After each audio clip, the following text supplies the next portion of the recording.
1113 ہجری میں سب سے پہلا قرآن چھپا ہے۔ اس سے اندازہ لگائیے کہ پوری دنیا میں ہمیشہ قرآن پڑھا گیا۔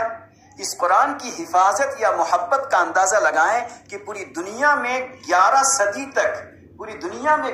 صدی تک لوگ قرآن اپنے ہاتھوں سے لکھتے تھے۔ اور آپ جانتے ہیں کہ محدثین کے درسگاہوں میں ہزار طلبہ تو حدیث پڑھنے والے ہوتے تھے، تو ظاہر بات ہے وہ تو قرآن کے پڑھنے والے اور بھی ہوں گے، تو ان تمام کے پاس قرآن کریم رہتا ہوگا، وہ تمام کے پاس قرآن کریم ہاتھوں کا لکھا رہا ہوگا۔ تو پہلا قرآن جو چھپا ہے وہ ہیمبرگ میں 1113 میں چھپا۔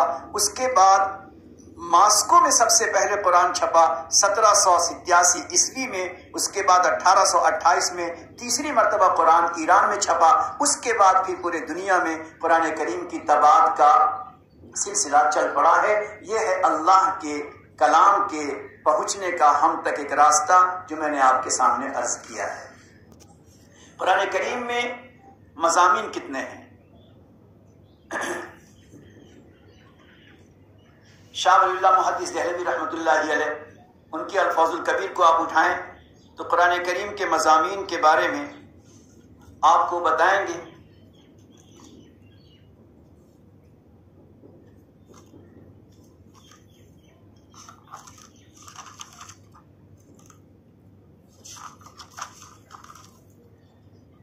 کہ قرآن کریم 5 قسم کے مضامین ہیں: علم الاحکام، علم الجدل، علم التذکیر بآلاء اللہ، علم التذکیر بایام اللہ، اور علم التذکیر بالموت و بعد الموت۔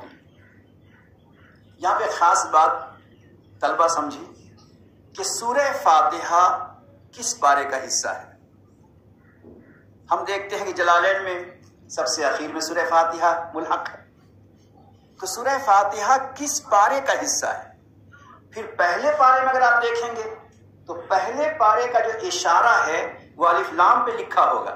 سورہ فاتحہ کا جو کاغذ ہوتا ہے اس پہ ایک کا نشان نہیں دیکھیں گے آپ، اگر لگا بھی ہوگا تو غلط ہوگا۔ کیوں؟ سورہ فاتحہ 30 پاروں میں سے کسی ایک پارے کا جزو نہیں ہے، یاد رکھیے گا۔ سورہ فاتحہ 30 پاروں میں سے کسی ایک پارے کا جزو نہیں ہے، بلکہ یہ سورہ فاتحہ پورے قرآن کا خلاصہ ہے، پورے قرآن کا متن ہے، پورے قرآن کا دیباچہ ہے، سرنامہ ہے۔ تو ظاہر ہے کہ اگر اس سورہ فاتحہ کو پہلے پارے کا جز بنا دیا جائے تو اس کا مطلب یہ ہوگا کہ یہ سورہ فاتحہ پہلے پارے کا خلاصہ بن جائے گا، اور اللہ تعالیٰ نے پورے قرآن کا خلاصہ سورہ فاتحہ کو بنایا ہے۔ اسی بنیاد پہ آپ جانتے ہیں کہ سورہ فاتحہ کو ام الکتاب کہتے ہیں۔ جب یہ ام الکتاب ہے تو پورے قرآن کا خلاصہ ہوگا، اس لیے اس کو الگ سے رکھا گیا ہے۔ اگر اس کو اس کا جز مان دیا جائے گا تو اسی کا وہ خلاصہ بنے گا۔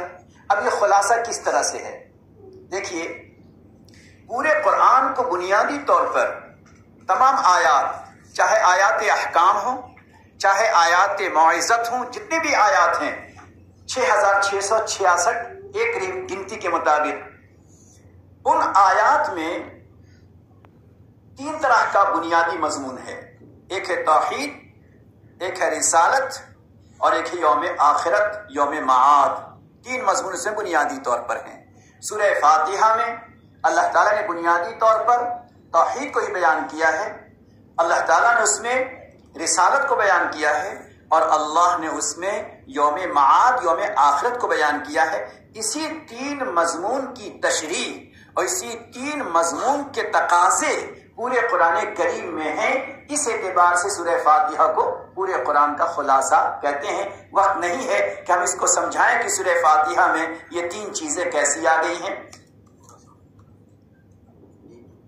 جی، توحید اس طرح سے ہے: الحمدللہ رب العالمین، الرحمن الرحیم، مالک یوم الدین۔ الحمدللہ رب العالمین، الرحمن الرحیم، در حقیقت اس میں توحید ہے۔